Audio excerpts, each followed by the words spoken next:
Bismillahirrahmanirrahim. Assalamualaikum warahmatullahi wabarakatuh. Selamat siang dan salam sejahtera bagi kita semua. Om Swastiastu, Namo Buddhaya, salam kebajikan.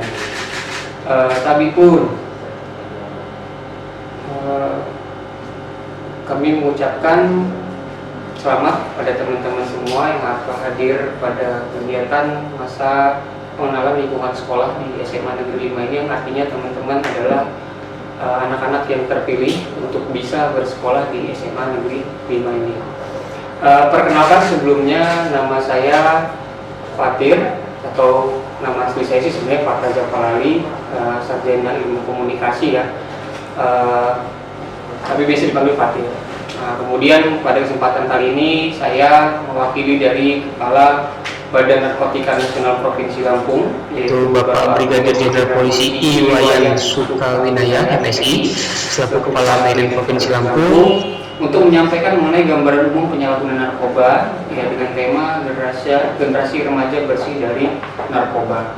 Nah, dalam kesempatan kali ini izinkan saya untuk menyampaikan informasi mengenai penyalahgunaan dan peredaran narkoba yang ada di lingkungan remaja pada khususnya, karena teman-teman ini kan sebenarnya pada usia remaja ya. Nanti kita akan lebih banyak ngebahas apa sih remaja itu, kemudian kira-kira kenapa kok teman-teman dikatakan sebagai remaja, kemudian problematika masalah narkoba di dunia, di Indonesia, bahkan dengan yang ada di Provinsi Lampung ini. Nah, jadi silakan buat teman-teman saat ini mungkin bisa fokus dulu kepada suara saya, pada visual, karena nanti ada juga materi yang akan diberikan kepada panitia, dan panitia akan memberikan kepada teman-teman semua untuk bisa diserap materinya selain dari materi video ini. Oke, permasalahan narkoba yang ada di dunia, ya, menurut UNODC, salah satu lembaga yang ada di dunia sana, khusus nih mengenai masalah drugs ataupun narkotika ataupun obat-obatan.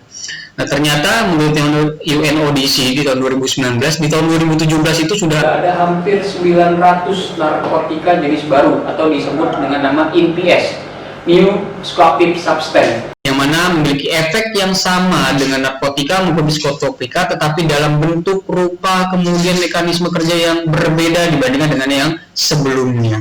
Nah, ini ada di dunia, dan menurut paparan juga pada saat itu ternyata di dunia ini sudah ada 5,5% orang yang sudah menjadi penyalahguna narkoba, atau kita analogikan hampir 1 dari 18 orang yang sudah menjadi penyalahguna narkoba itu di dunia.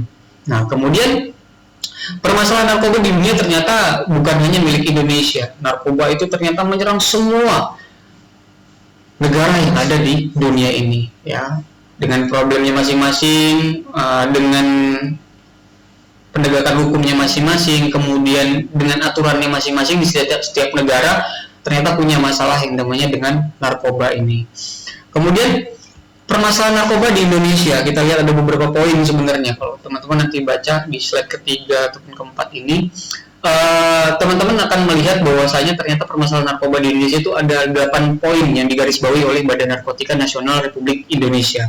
Poin yang pertama yaitu ternyata narkotika ini merupakan, bisa dikategorikan sebagai penyakit.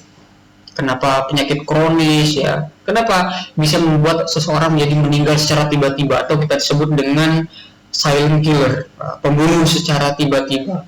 Orang yang total mengkonsumsi narkoba ternyata bisa mati secara tiba-tiba. Kita nggak pernah tahu orang itu makan narkoba ataupun dia bandar narkoba ataupun segala macam, ternyata dia dapat mengalami kematian karena akibat dari itu. Dan kemudian juga yang dirusaknya manusia yang menggunakan narkoba ternyata mengalami kematian fungsi otak secara permanen ataupun mengalami kerusakan pada tubuhnya sehingga tidak mampu bekerja secara normal.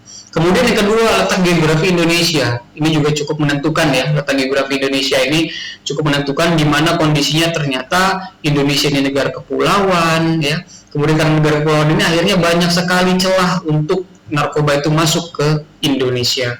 Kemudian selain dari itu, infografis. Nah, infografis ini bisa dikatakan bahwasanya ternyata Indonesia ini memiliki negara yang penduduk sangat banyak. Mungkin nanti teman-teman belajar geografi, kemudian belajar juga mengenai statistik sosial, di mana ternyata negara kita ini merupakan negara keempat terbesar penduduknya di dunia.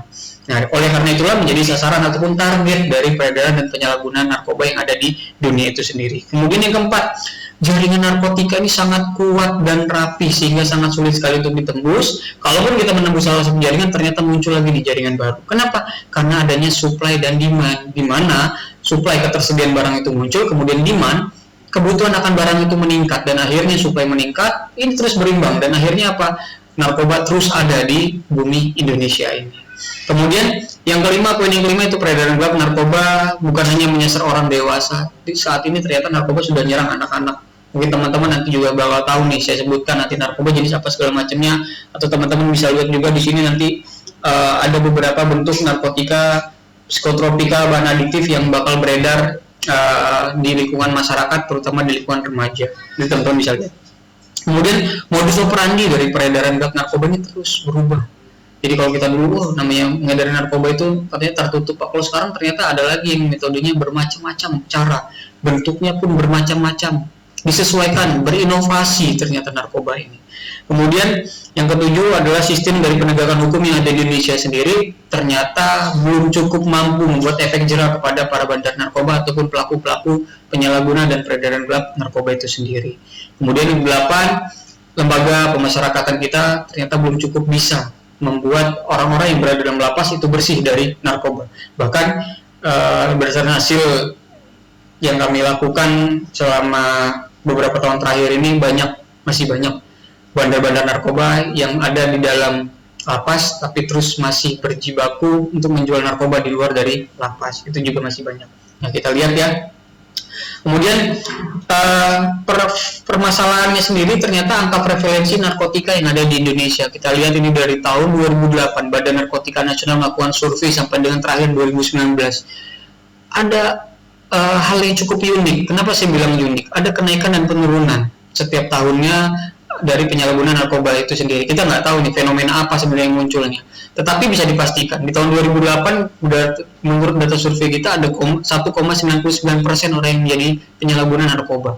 Kemudian di tahun 2019 ada 2,4%. Kalau secara garis besarnya kita sebutkan hal tersebut, berarti ada kenaikan nih penyalahguna narkoba di tahun 2008 sampai dengan 2019. Walaupun di tahun 2017 ini sempat turun menukik cukup tajam 1,77%. Pada saat ini sudah di tahun 2017 itu kalau nggak salah lagi banyak-banyaknya kita ungkap kasus, kemudian lagi banyak-banyaknya juga upaya melakukan eksekusi bunuh diri terhadap bandar-bandar narkoba. Nanti teman-teman bisa lihat juga nih di Google, mungkin bisa di searching pemberitaan mengenai masalah narkoba pada kondisi tahun-tahun tersebut. Kemudian di Provinsi Lampung yang kita cintai ini, ya kan, ternyata Provinsi Lampung ini merupakan gerbang masuk nih Pulau Sumatera dan juga gerbang keluarnya. Kenapa dibilang seperti itu? Karena Provinsi Lampung kalau di peta dan di bawah, kalaupun orang dari Sumatera mau nyebrang ke Pulau Jawa harus lewat Provinsi Lampung. Dari Jawa mau ke misalnya mana? Sumatera Utara, ini juga harus melalui Provinsi Lampung. Dan ternyata jalur peredaran narkoba itu lebih banyak dari Pulau Sumatera menuju ke Pulau Jawa dan Pulau Jawa menuju ke Pulau Sumatera. Ini saling bertukar, tergantung narkoba jenis apanya. Ada yang dari Iran misalnya masuk melalui pantai pesisir Sumatera. Ketika mereka menyebar ke Pulau Jawa harus melewati Provinsi Lampung. Provinsi Lampung sudah mulai berbenah mengenai penegakan hukum permasalahan narkoba. Pada akhirnya apa? Karena mereka nggak berani menyeberang Pulau Jawa, akhirnya poin kedua, Provinsi Lampung menjadi gudang narkoba. Pada jalur-jalur transit, awalnya jalur transit narkoba Provinsi Lampung ini sekarang menjadi jalur untuk menyimpan, menjadi gudang narkoba. Dan akhirnya apa? Populasi ataupun prevalensi penyalahguna yang ada di Provinsi Lampung ini meningkat. Kita lihat kalau dulu narkoba di Provinsi Lampung ini hanya trennya di masyarakat kota. Kalau sekarang ternyata trennya sudah masuk ke dalam ranah wilayah pedesaan. Nah, kemudian jumlah penyalahguna narkoba yang ada di Provinsi Lampung di tahun 2019 mencapai 31.811 jiwa orang atau 0,90% dari total penduduk 7.691.000 orang yang sudah ada di Provinsi Lampung dan 31.819 orang yang sudah menjadi penyalahguna narkoba di Provinsi Lampung.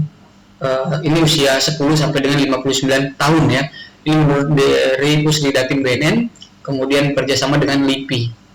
Nah, kemudian di tahun 2019 ini dari total 31.811 orang tadi ternyata hanya ada 552 orang nih yang ikut program rehabilitasi, di mana program rehabilitasi ini membantu orang-orang yang sudah menjadi penyalahguna narkoba, kita bantu ya untuk bisa meninggalkan namanya narkoba, untuk tidak kecanduan dengan namanya narkoba ini. Tapi dari 31.000 ini tadi cuma ada 552, hanya sekian persennya saja ternyata yang punya minat untuk berhenti dari narkoba. Selebihnya apa? Meningkat kecanduannya. Nah, ini problematika yang ada di Provinsi Lampung.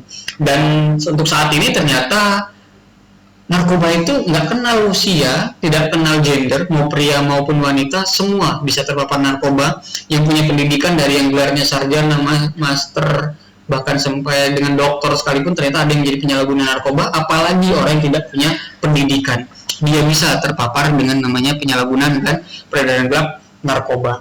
Nah, kemudian permasalahan lainnya ternyata masalah narkoba ini sendiri ya, teman-teman mungkin belum tentu paham nih. Kita ngomongin masalah narkoba Pak, dari tadi ngomongin narkoba, emang narkoba itu apa sih Kak?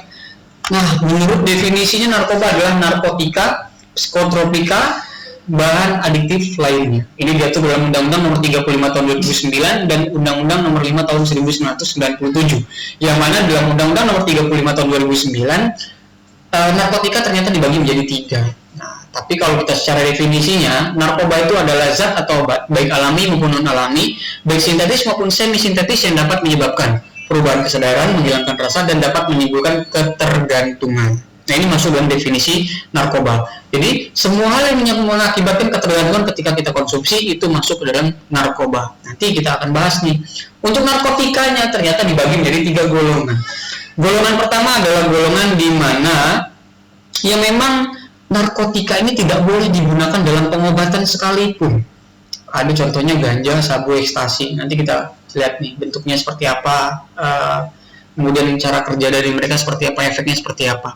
Jadi golongan 1 ini memang tidak digunakan dalam pengobatan. Jadi tidak ada dokter spesialis manapun di Indonesia ini, selama Undang-Undang 35 tahun 2009 itu belum dirubah, maka tidak diperbolehkan digunakan dalam pengobatan. Mau pasien itu sakitnya separah apapun, tidak diperbolehkan dokter itu memberikan resep isep ganja 3 kali sehari misalnya. Nggak akan bisa. Kenapa? Karena dalam Undang-Undang 35 tahun 2009 ini masih berlaku ganja golongan 1, tidak diperbolehkan dalam pengobatan sekalipun. Mungkin teman-teman ada yang pernah monitor, melihat pemberitaan ya, ada contoh kasus suami istri, misalnya suaminya harus nanam ganja karena ngerasa istrinya bisa sembuh dengan ganja. Padahal efek dari ganja adalah salah satunya halusinasi yang mengakibatkan dia menghilangkan rasa sakitnya. Kemudian dia konsumsi ganja itu hanya untuk menghilangkan rasa sakit dan mensugesti dirinya untuk bisa sembuh, tidak untuk mengobatinya. Itu berdasarkan penelitian yang dilakukan oleh BNN Republik Indonesia. Kemudian golongan keduanya adalah golongan di mana narkotika ini boleh digunakan tetapi sebagai alternatif terakhir ketika tidak ada obat-obatan yang lainnya. Nah, ini boleh nih dipakai nih golongan kedua nih. Tetapi kalau tidak ada obat-obatan yang lain, contohnya apa? Ada misalnya di obat bius. Teman-teman nanti bakal saya gambarin juga di sini ada bentuknya obat bius seperti apa yang boleh dikonsumsi. Ya, dengan analoginya ketika dokter memberikan obat bius kepada pasien, maka itu sesuai dengan dosis yang dibutuhkan si pasien. Nggak ada, belum ada sejarahnya misalnya dokter habis ngasih obat bius kemudian habis itu besoknya datang lagi ke dokternya pasien, dok bius kemarin enak lagi sih, kan enggak. Kenapa? Karena dia diberikan sesuai dengan dosisnya, jadi tidak akan ketergantungan. Kemudian golongan ketiga adalah di mana golongan yang memang marak digunakan dalam obat-obatan, tetapi memiliki dosis yang kecil biasanya, yang sifatnya menghilangkan rasa sakit kepala, sakit perut, ataupun sakit yang segala macamnya, ini bisa dikonsumsi. Tetapi kalau digunakan di luar dari resep dari dokter, maka dapat menimbulkan ketergantungan obat-obatan juga. Nah, ini jadi berbahaya. Jadi, berdasarkan definisi yang saya sampaikan tadi, narkotika terutama, boleh digunakan untuk pengobatan dan ilmu pengetahuan. Tetapi untuk golongan 1 tidak diperbolehkan sama sekali untuk pengobatan. Jadi, harapannya teman-teman nanti paham bahwasanya yang menjadi masalah saat ini adalah penyalahgunaan dari narkoba itu. Makanya BNN bekerja sama dengan Polri, TNI, dan segala macam semua stakeholder yang ada untuk membuat narkoba ini tetap tersedia, tetapi penggunaannya diawasi, kecuali untuk golongan 1 ya. Nah, kemudian Selanjutnya saya akan gambarkan di sini ada golongan pertama nih. Nah, teman-teman bakal melihat di sini di slide ini ada ganja, sabu, papavir, heroin, opium, kokain, MDMA ataupun inex ya. Jadi ini berbagai macam golongan satu ini memang dilarang sekali penggunaannya. Kalau teman-teman mungkin melihat di media sosial ataupun di media massa misalnya, oh ada ini tertangkap karena penggunaannya golongan satu. Kok ancaman hukumannya bisa sampai bertahun-tahun seperti itu? Karena golongan satu memang tidak diperbolehkan. Jadi hukumannya pun maksimal sampai dengan hukuman mati, bisa divonis nih kalau terlibat dalam peredaran gelap narkobanya ini. Nah kemudian untuk golongan keduanya sih yang saya sebutkan tadi obat-obatan, tapi di sini saya digambarkan juga ada namanya ganja, itu bentuknya kayak daun-daunan ya, menyerupai dengan kayak mirip sih daun singkong, tetapi pinggirnya bergerigi. Nah kemudian cara penggunaannya hampir sama dengan rokok, tembakau, tetapi efek halusinasinya sangat tinggi karena dia yang dikonsumsi adalah asapnya ya. Jadi jangan pernah berpikir teman-teman karena membiarkan kawannya tahu nih, oh dia ini penghisap ganja, tapi kan saya nggak ngisap, tapi nongkrong bareng nih, kita ngisap aromanya yang sama, asap yang sama. Kalau dilakukan tes urin kayak mana hasilnya? Sama, positif, karena dalam satu lingkungan menghisap aroma yang sama, hasilnya bisa positif. Kalau dilakukan razia ternyata seperti apa kak gambarannya? Kalau dilakukan razia karena hasil urinnya positif maka bisa ditindaklanjuti, diproses juga bisa. Jadi jangan pernah membiarkan orang-orang di lingkungan teman-teman untuk mengkonsumsi namanya narkoba ini. Kenapa? Pasti akan berdampak pada teman-teman juga. Kemudian ini ada gambar juga efek heroin. Heroin ini kalau dulu bentuknya serbuk. Kemudian cara pakainya menggunakan jarum suntik. Karena penggunaan jarum suntik tadi akhirnya ya bisa menimbulkan penyebaran virus HIV/AIDS. Kenapa? Jarum suntik yang dipakai secara bersama-sama dapat menularkan virus HIV/AIDS. 10 orang, 1 orang sudah positif HIV/AIDS, kemudian 9 orang yang memakai jarum yang sama, maka 9-nya akan terkontaminasi. Ini bisa terpapar nih, ya. Kemudian lanjutnya ada ekstasi, bentuknya pil, berbagai macam warnanya, warna-warni dan segala macamnya. Kemudian ada gambarnya, beredarnya lebih banyak di tempat-tempat diskotik, kemudian mungkin kalau di daerah wilayah pedesaan, tempat-tempat yang biasa ada hiburan yang organ tunggal dengan musik yang kencang, bass yang kencang, tempo yang cepat, sehingga orang bisa geleng-geleng sendiri ya, karena untuk dengarnya. Nah kemudian dibantu lagi dengan ekstasi ini, akhirnya apa? Ada efek di mana tubuhnya nggak mau berhenti bergoyang, nggak mau berhenti bergerak, maunya goyang, terus maunya joget, terus ini yang menjadi masalah. Akhirnya apa? Sekarang di Provinsi Lampung tidak diperbolehkan kalau ternyata ada organ tunggal sampai dengan larut malam, karena mau polisi, mau tentara, mau BNN berhentiin, justru penegak hukumnya diajak berantem, mau ditujang. Nah, karena memang efek dari ekstasi tadi membuat dia enggan untuk berhenti bergoyang. Selanjutnya ini golongan kedua ya, ada gambarannya, ada morfin, metadol, petidin, afenatil. Ini obat bius yang biasa dikonsumsi, baik itu yang bius lokal ataupun bius menyeluruh ya. Nah, ini biasa dikonsumsi ataupun digunakan oleh dokter. Kemudian golongan ketiga biasanya ada kandungan obat-obatan yang saya sampaikan tadi, baik itu di obat sakit kepala, obat sakit perut, obat batuk dan segala macamnya yang sifatnya menghilangkan rasa kantuk, menghilangkan rasa sakit, dapat menimbulkan kantuk. Ini masuk biasanya golongan ketiga. Kemudian kita lihat nih tren narkoba di kalangan remaja. Wah, kalau tren narkoba di kalangan remaja kira-kira ada apa ya? Nah, ternyata tren di kalangan remaja ini ada namanya rokok. Pasti kenal dong teman-teman namanya rokok, atau mungkin justru teman-teman di sini sudah ada yang belajar merokok. Rokok ini kalau saya bilang narkoba, iya narkoba. Kenapa? Masuk ke dalam bahan adiksinya. Ada kandungan tar dan nikotin yang ternyata ketika dikonsumsi masyarakat ataupun manusia dapat menimbulkan ketergantungan walaupun ringan. Mungkin ada yang punya pengalaman ketika keluarganya atau siapanya gitu loh ngerokok, ketika ternyata 1 atau 2 jam ngerokok udah merasa mulut saya asam lah segala macam, udah ada efek-efek sugesti yang merasa itu udah candu walaupun dengan kondisi yang ringan. Kemudian kalau secara banyak sih kalau dulu orang bilang wah rokok adalah gerbang dari narkoba. Kenapa kok bisa dibilang gerbang dari narkoba? Karena dari awal rokok dia mengkonsumsi hal-hal yang lainnya. Kemudian dari rokok ada namanya lem aibon atau inhaler nih. Lem aibon ini merek ya sebenarnya, tapi ternyata ini yang paling banyak dipakai. Ataupun inhaler. Inhaler ini lebih menyerupai zat-zat yang berbau menyengat. Ada thinner, bensin, spidol segala macamnya. Mungkin ketika teman-teman usia 12 tahun ke bawah sebelumnya mengkonsumsi aromanya, wah seger nih, enak nih ya kan. Nah ini salah satu kecanduan yang diakibatkan dari inhalan. Kemudian lem ibon, Kak, apa sih bahaya dari lem ibon ini? Sangat-sangat berbahaya. Kenapa? Karena penggunaan lem ibon secara terus-menerus dikonsumsi dapat menyebabkan kematian otak secara permanen. Kenapa dibilang permanen? Jadi kondisinya ternyata ketika teman-teman menghisap lem ibon tersebut, zat perekatnya yang masuk ke dalam pembuluh darah yang ada di kepala kita ini, dan akhirnya lambat laun terjadi penggumpalan. Dan karena penggumpalan ini tadi, akhirnya apa? Pembuluh darah kita bisa meledak, akhirnya menyebabkan kematian dan mengalami sistem saraf kita putus dan segala macamnya. Nah, ini bahayanya dari lem ibon. Selanjutnya mungkin teman-teman juga kenal nih semua. Oke. Selanjutnya adalah magic mushroom. Magic mushroom ini mungkin teman-teman pernah kenal juga ya, pernah dengar-dengar, wah apa sih magic mushroom ini, atau ada yang pernah coba pakai? Janganlah ya, karena ya racun ini sebenarnya ya. Kenapa? Magic mushroom ini jamur ajaib. Nah, dari artinya jamur ajaib. Jamur yang tumbuh di kotoran sapi dan kotoran kerbau. Yang mana magic mushroom ini sendiri ketika dikonsumsi dapat menimbulkan efek halusinasi buat teman-teman semua, berhayal, yang aneh-aneh lah, dari yang paranoid, kemudian yang depresi lah, kemudian hayalan yang pokoknya aneh-aneh lah. Nah, nggak kebayang juga sebenarnya hayalannya. Kenapa? Karena memang berada di kondisi mereka dari hilang kesadaran. Dan magic mushroom ini karena asalnya dari yang mohon maaf ya, kotoran, ya sebenarnya beracun ya, banyak yang orang-orang kapok akhirnya makainya. Jadi kalau teman-teman jangan pernah lah nyoba namanya magic mushroom ini, amsyong namanya nanti. Kemudian selanjutnya ada namanya miras, minuman keras. Wah, miras minuman keras, bukan es batu, bukan. Miras ini lebih kepada minuman yang memiliki efek apa ya, sangat keras pada tubuh manusia sehingganya tubuhnya nggak bisa dikontrol lagi, mabuk ya.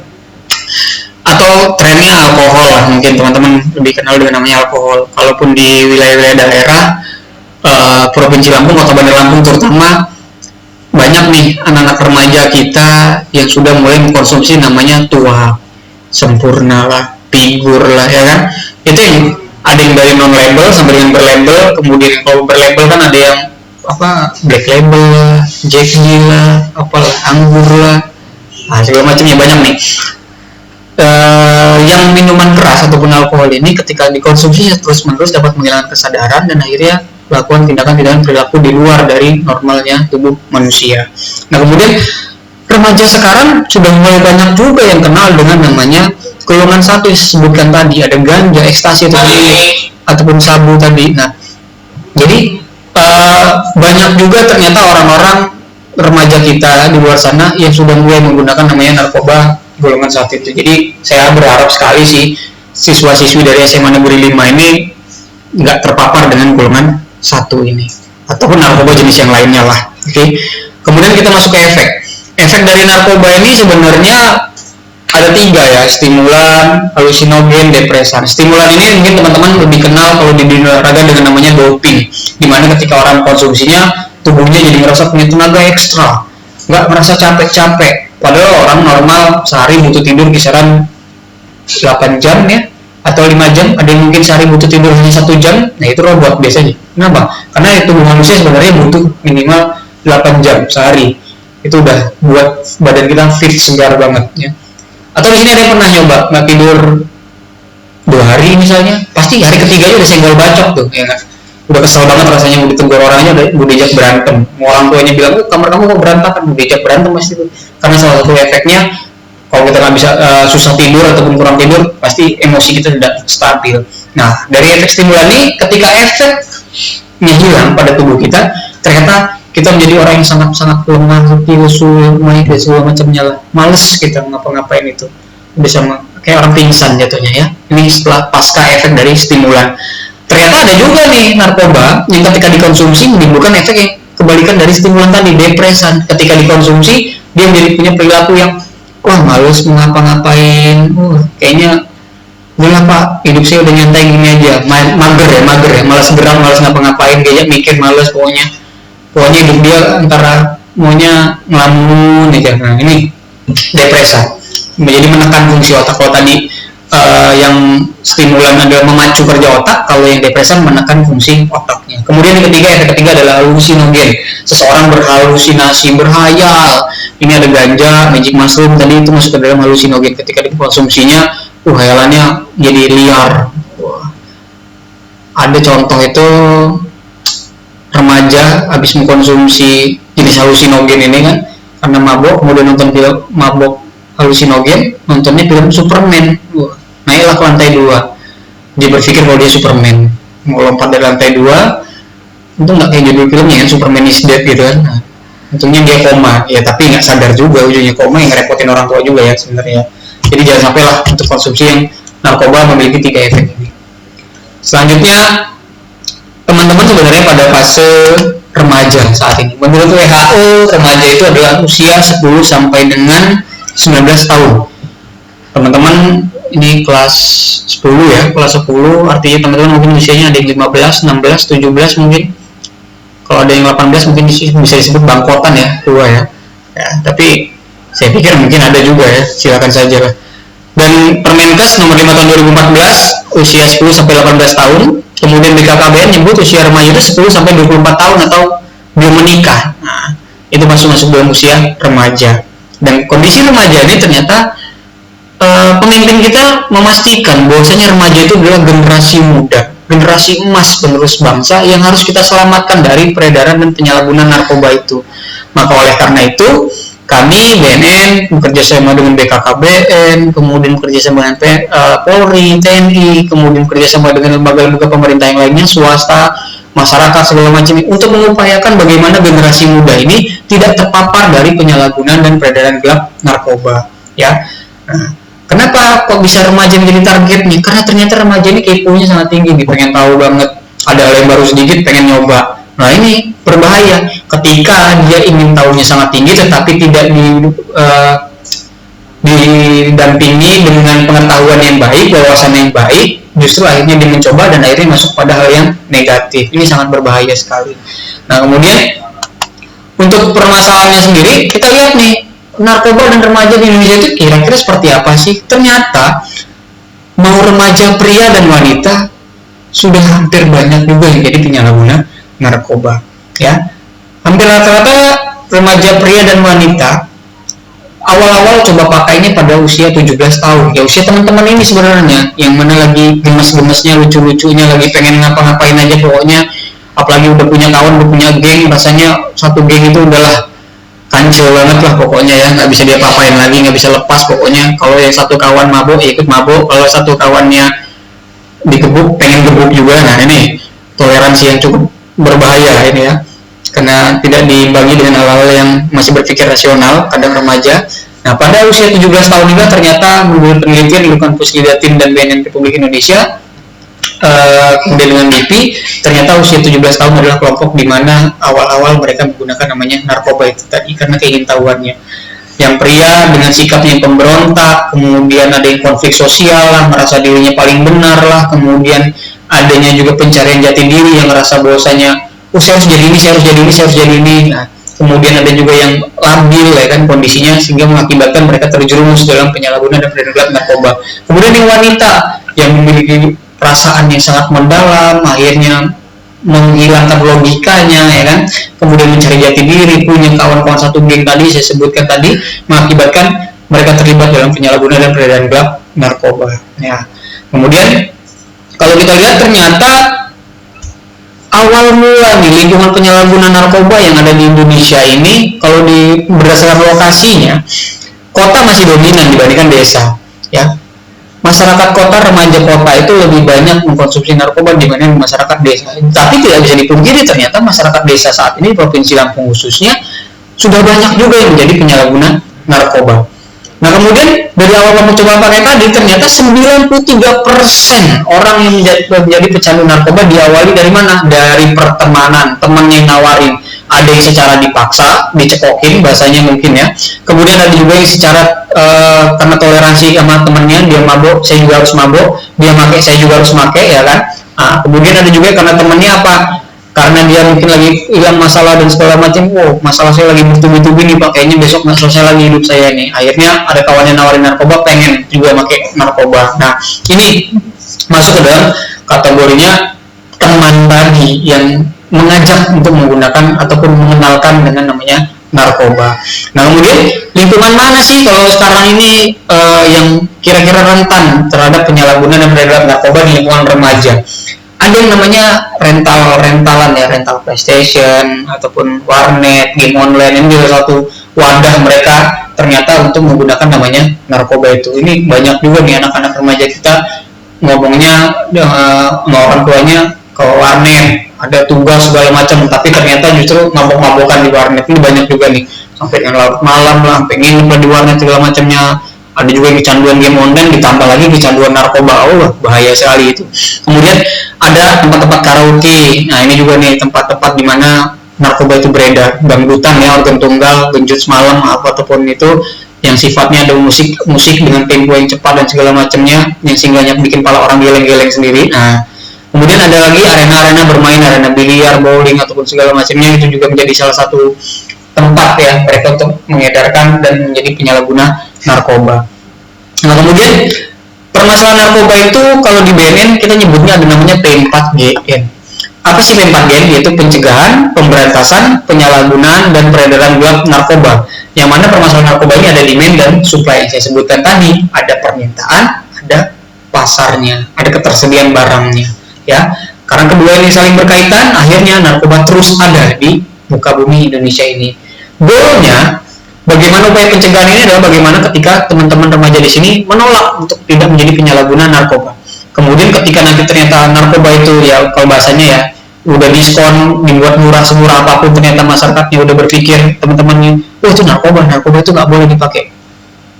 Wah ini baru kita berhasil bisa dibilang. Kalau sekarang kan enggak, sudah beredarnya gelap-gelapan, harganya mahal, ya kan? Kalau ketangkap sampai dengan vonis hukuman mati, tapi orang masih mau menggunakan narkoba. Kita nggak pernah bisa sukses untuk membuat Indonesia bersih dari narkoba. Kalau kondisi itu masih terus berlangsung, makanya perlu penekanan upaya dari masyarakat, teman-teman semua di sini selaku remaja untuk mulai bisa nih menolak namanya narkoba. Saya punya nih beberapa treatment yang bisa teman-teman lakukan untuk menolak namanya narkoba ini. Ada yang pertama, tanamkan nilai agama. Saya yakin mau agama apapun di Indonesia ini tidak ada pemuka agama yang menyarankan, hai umatku, atau hai misalnya siapa ya, misalnya teman-teman ataupun keluargaku, pakailah narkoba biar kita masuk surga sama-sama. Kan nggak ada ya kan, fiktif banget itu kalau makin narkoba bisa masuk surga ya kan. Kenapa? Karena ketika orang menggunakan narkoba pasti merugikan diri sendiri dan merugikan orang lain. Dan dalam hal ini agama apapun, saya yakin tidak ada yang merugikan diri sendiri dan orang lain. Makanya ketika kita sudah punya nilai agama, kita sudah berpikir mana yang baik dan mana yang buruk, maka narkoba pasti kita sampaikan itu hal yang buruk, sehingga tidak mau kita mencoba menyalahgunakan narkoba tersebut. Kemudian kedua, stay positive thinking, selalu berpikir positif, jangan pernah berpikir negatif. Dalam artian apa? Ketika kita ada masalah, kita selalu harus berpikir, saya punya nih solusinya, saya harus bisa cari solusinya. Ketika kita berpikir positif, kita tahu solusinya, maka narkoba nggak akan bisa masuk ke dalam lingkungan kita.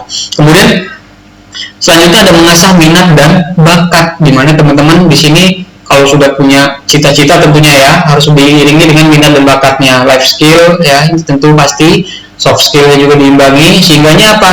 Teman-teman menjadi orang-orang yang bisa bermanfaat bagi orang lain, kemudian bisa membentuk citra dirinya, jati dirinya, menimbulkan persepsi di lingkungan masyarakat bahwa saya, kalau ada yang butuh ini saya ahlinya. Nah ini minat dan bakat ini sangat perlu. Kalau di lingkungan sekolah mungkin minat dan bakat ini teman-teman bisa ikut di kegiatan ekstrakurikuler ya. Saya yakin SMA Negeri 5 ini banyak banget nih ekskulnya ya kan. Ada yang misalnya mau jadi selebgram ataupun youtuber, mungkin bisa ikut di kegiatan yang radionya ataupun yang sifatnya broadcast gitu kan. Kenapa? Karena untuk melatih cara berbicara, kemudian membuat konten kreator dan segala macamnya ya. Atau misalnya ada yang mau jadi polisi, TNI, ikut ada paskibra, mungkin pramuka, bisa belajar baris berbaris ya kan. Nggak mungkin dong polisi nggak bisa baris berbaris, harus bisa, maka sudah mulai dibentuk dari sekarang. Ada yang menjadi dokter, mungkin dimulai dari ikut kegiatan PNR-nya lah, UKS-nya lah, jadi minimal sudah tahu obat-obatan secara minimal tahu ketika sakit kepala harus minum obat apa, nggak asal sebut sakit kepala minum diapet, kan nggak nyambung ya kan. Nah, itu PMR macam apa dia. Nah, kemudian merencanakan masa depan. Nah, saya yakin ini teman-teman kalau udah punya tujuan masa depan, teman-teman akan fokus, nggak akan terganggu dengan disturb dari luar, gangguan noise dari luar segala macam nggak akan terganggu. Kenapa? Karena sudah punya perancangan masa depan yang mau dibentuk seperti apa, dan pasti sudah berpikir step by stepnya sehingga ini bisa terlaksana masa depannya dengan baik. Kemudian dekat dengan keluarga. Saya yakin kalau teman-teman dekat dengan keluarga, maka ini bisa membentuk benteng sehingga tidak mau menggunakan narkoba. Kenapa? Kalau sudah dekat dengan keluarga, ketika nanti ada yang nawarin narkoba, teman-teman mungkin akan berpikirnya atau akan membayangkan, membayang muka kedua orang tuanya, adiknya, kakaknya di rumah sana. Kalau saya pakai narkoba, kira-kira saya pulang dalam kondisi mabuk, kemudian saya diikutin sama polisi ataupun BNN, atau ketangkap, saya masuk penjara. Apa yang terjadi dengan orang tua saya? Ada yang mungkin orang tuanya depresi, stres lah, bahkan sampai dengan karena ada penyakit yang lainnya, akhirnya menyebabkan kematian. Atau karena sudah saking ketergantungannya, akhirnya apa? Orang tuanya dibuat bangkrut, dibuat miskin. Kenapa? Uang orang tuanya digerus habis untuk membeli namanya narkoba ini. Nah, kemudian jangan mudah percaya dengan rayuan narkoba. Kalau ada orang yang membuat diri kamu atau dirayu, ayo pakai narkoba kamu bisa hilang masalah lah, kemudian hilang apa segala macam, itu bohong. Namanya pakai narkoba pasti dia akan hilang ingatan segala macam. Memang masalahnya selesai saat itu, tapi muncul masalah baru ketika dia sadar. Kemudian menambah wawasan tentang narkoba tetapi tidak dengan mencoba. Ini pesan terakhir yang harus disampaikan oleh kami selaku Badan Narkotika Nasional Provinsi Lampung. Untuk teman-teman semua, jangan pernah mencoba namanya narkoba, apapun itu jenisnya. Kalau memang sudah pernah mencoba, berhenti dari sekarang. Kalau memang saat ini masih menggunakan narkoba, berhenti juga dari sekarang. Ada namanya program rehabilitasi. Silakan teman-teman datang ke kantor BNN Provinsi Lampung yang beralamat di Jalan Ikan Bawal nomor 92 Tugu Bandar Lampung. Teman-teman nantinya akan mendapatkan layanan rehabilitasi, diselamatkan untuk bisa berhenti dari penyalahgunaan dan kecanduan narkoba ini sendiri. Nah, kemudian teman-teman juga nanti bisa melaporkan segala bentuk hal yang berkaitan dengan masalah narkoba kepada SMS center kami di 0811 724 3535. Nah, nanti bisa nih untuk dilaporkan kepada kami melalui via SMS. Kalau ada yang mau ditanyakan dan segala macamnya silakan, atau datang ke kantor juga silakan. Pak, mau ngeliat dong bentuk-bentuk narkoba, silakan datang ke kantor, nanti kami tunjukin. Pak, kalau mau nyicip narkoba ya boleh, ya kan, nyicip. Nah, jadi silakan buat teman-teman semua di sini bantu kami dalam hal membuat jaring pencegahan narkoba ini untuk tidak mencoba penyalahgunaan narkoba ini. Dan pesan saya terakhir kepada teman-teman dari siswa-siswi SMA Negeri 5 Baru ini, harapannya jangan sampai nanti teman-teman terpapar dengan narkoba ini dan membuat citra yang jelek dari SMA Negeri 5 ini. Semua pengen citra sekolahnya baik, dan salah satunya adalah menjaga diri untuk tidak menjadi penyalahguna narkoba. Ini sudah membantu pihak sekolah untuk membuat citra yang baik kepada lingkungan sekolahnya ini. Demikian yang bisa saya sampaikan, lebih kurang saya mohon maaf, pada Allah saya mohon ampun. Wabillahi taufiq wal hidayah. Wassalamualaikum warahmatullahi wabarakatuh.